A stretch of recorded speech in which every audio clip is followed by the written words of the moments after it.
कितना आप कमा लेते हैं मजदूरी से? सर ज़्यादा से ज़्यादा 25,000 30,000 बस। बस। इसमें घर कैसे चलाते हैं? इसमें 4 बच्चे हैं, कैसे घर चल सकता है? आपके 4 बच्चे हैं? जी। आपकी एज बड़ी कम लग रही है। वो बस ये कुदरती है जो आप भी है, एज के चोर हैं। कह सकते हैं 40 से 1 साल कम 39 साल है। आप नहीं 39 के लग रहे हैं माशाल्लाह। लग नहीं रही, वाइट मतलब यंग लग रहे हैं। हाँ जी। 39 भी यंग ही है लेकिन और यंग लग रहे हैं। हाँ चले, आपकी मेहरबानी, आपने तरीका। कब शादी हुई आपकी? शादी को हो गए सर 12 साल। तो अब बच्चे तो माशाल्लाह स्कूल जाते हैं। सर एक बेटी जाती है अभी। अभी एक बेटी जा रही हैं। हाँ 2 बच्चे अभी ज़रा थोड़ा क्लियर नहीं बोलते, इसलिए नहीं डाला। आप- लेकिन वो एक ही बच्ची पढ़ानी मुश्किल हो गई है सर। एक बच्ची का ही खर्चा नहीं फोर्ट हो रहा। आप खुद ना पढ़ सकें? सर मैं 7-8 पढ़ा हूँ। बस बस। क्यों ना पढ़े? उस वक्त भी तकरीबन पीछे नज़र मारे जो गरीब था वो उस वक्त भी गरीब ही था। नहीं, आपका शौक नहीं था पढ़ने का? नहीं सर शौक़ तो था, लेकिन जो आप समझदार हैं कि एक जब मसले होते हैं ना, जब फ़ीस के लेट हो जानी तो फिर क्लासों में, जैसे अब मेरी बच्ची के साथ भी ऐसे हो जाता है कि बेगम कहती है कि जी फ़ीस लड़की को घर भेजना या मैसेज भेजने परेशानी होती है। मैं कहता हूँ यार मिल जाएगी, 1-2 दिन लेट हो जाएगी तो क्या मसला हो जाएगा।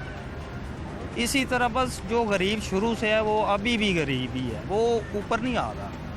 ये तो कोई जिनके कोई जैक लग गए हैं वो निकल गए हैं, बस जो मज़दूर है वो मज़दूर ही है। उसके लिए अब ज़्यादा परेशानी है पहले की निस्बत।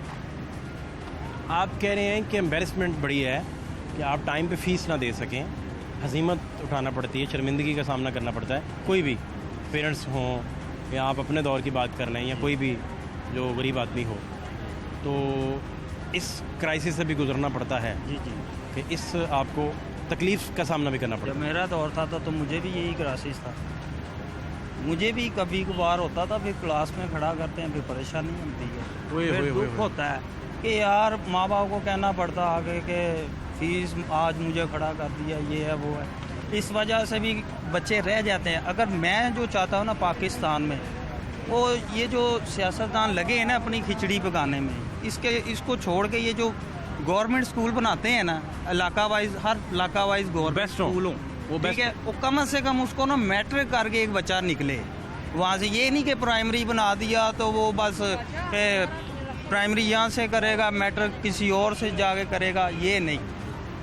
एक ही जगह पे आपके घर के पास एक गवर्नमेंट स्कूल ऐसा होना चाहिए, हर इलाके में, हर ज़िला कौंसिल में एक स्कूल होना चाहिए, ठीक है, जहाँ से बंदा कम से कम गरीब बंदे का बच्चा वहाँ से मैट्रिक तो क्लियर करके निकले।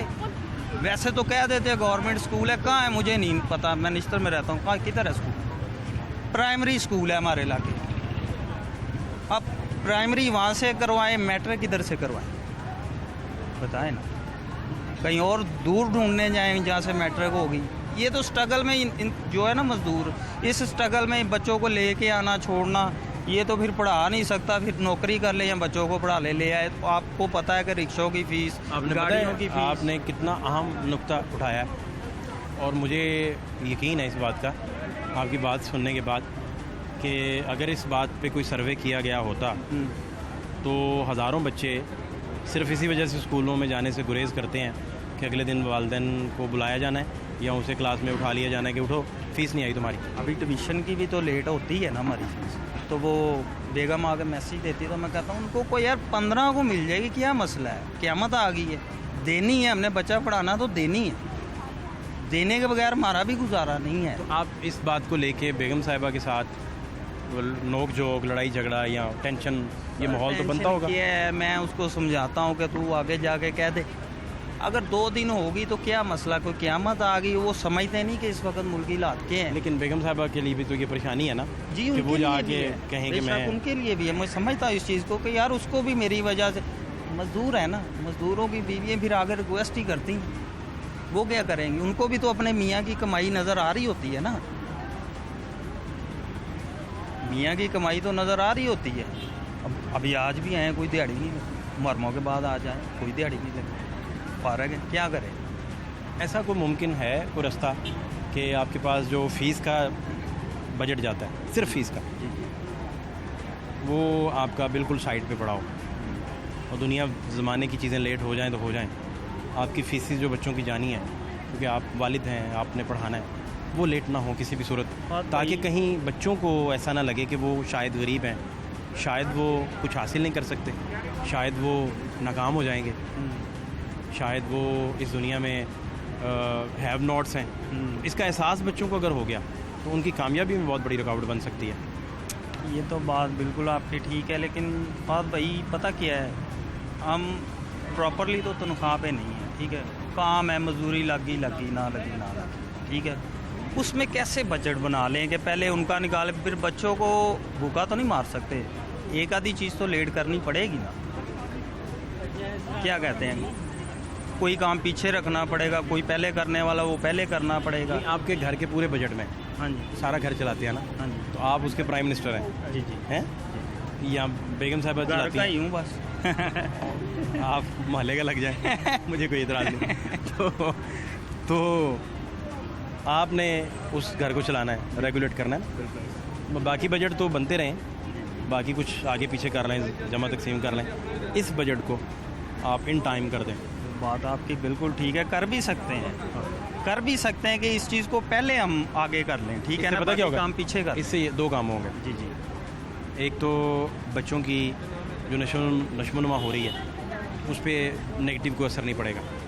फ़र्ज़ करें आपकी बच्चे हैं, बेटी है, आप मियाँ बीवी डिस्कशन कर रहे हैं, वो छोटी मासूम है, वो इस डिस्कशन को सुन रही है, तो वो शायद उस नुक्ते को लेकर छोटा जहन है, खुदा जाने क्या क्या सोचे, क्या क्या बनाए, बच्चों को तो पता नहीं। ये तो फात भाई आजकल ऐसी डिमांडें कर देते हैं कि हमारी मर्ज़ी का पका नहीं, लेकिन उनको माँ बाप के जो एहसास नहीं है, उनको पता ही नहीं है कि आगे जाके बाप किस प्रोसेस से गुजर रहा है। क्योंकि इसकी वजह है क्योंकि आपको भी अपने बाप का एहसास नहीं था।